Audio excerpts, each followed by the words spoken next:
യാത്രകൾ ചെയ്യുമ്പോൾ എന്താണ് കിട്ടാറുള്ളതെന്ന് പലപ്പോഴും പലരും എന്നോട് ചോദിക്കാറുണ്ട്.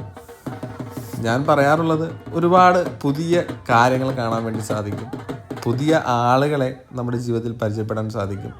അത്തരത്തിലുള്ള ഒരു സംഭവമാണ് ഇന്ന് ഞാൻ കണ്ടത്. എൻ്റെ ഡൽഹി യാത്രയിലാണ് ഈ കാര്യങ്ങൾ ഞാൻ കാണുന്നത്. ആദ്യമായിട്ടാണ് ഇങ്ങനൊരു കാഴ്ച ഞാൻ കാണുന്നത്.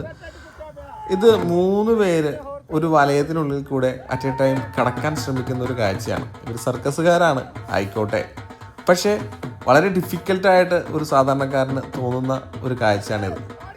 ആരോഗ്യവാന്മാരായ നല്ല ചെറുപ്പക്കാരായിട്ടുള്ള ആളുകൾ 3 പേര് അവരൊരു ചെറിയ വലയത്തിനുള്ളിൽ കൂടി പുറത്ത് കിടക്കാൻ ശ്രമിക്കുന്നതാണ്.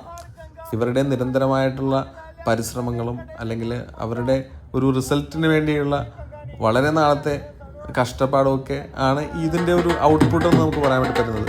പക്ഷേ പുറത്തുനിന്ന് ആ കാണുന്ന ആൾക്കാരെ സംബന്ധിച്ചിടത്തോളം വളരെ കൗതുകരമായിട്ടുള്ളൊരു കാഴ്ചയാണ്. ഇത്രയും ചെറിയ വലയത്തിനുള്ളിൽ ഒരു 3 പേരും കൂടി എങ്ങനെ പുറത്ത് കിടക്കുന്നു എന്നുള്ളതാണ്. ഇത് നമ്മൾ ഓരോരുത്തരെയും ചിന്തിപ്പിക്കുന്ന തരത്തിലുള്ള ഒരു കാര്യമാണ്. നമ്മുടെ ലൈഫായിട്ട് കണക്ട് ചെയ്തിട്ട് നമുക്കിതിനെ കാണാൻ വേണ്ടി സാധിക്കും. ഒരു ചെറിയ വലയം, പക്ഷേ കൂട്ടായ്മയുടെ ഒരു പരിശ്രമമാണ് നമുക്കിവിടെ കാണുന്നത്. ആ പരിശ്രമത്തിൻ്റെ റിസൾട്ട് വളരെ വലുതായിരിക്കും. ഒരു ചെറിയ സൂചി കുത്താൻ ഇടമുള്ള ഇടമായാലും നമ്മൾ കഷ്ടപ്പെട്ട റിസൾട്ട് ഡെഫിനറ്റ്ലി കിട്ടും.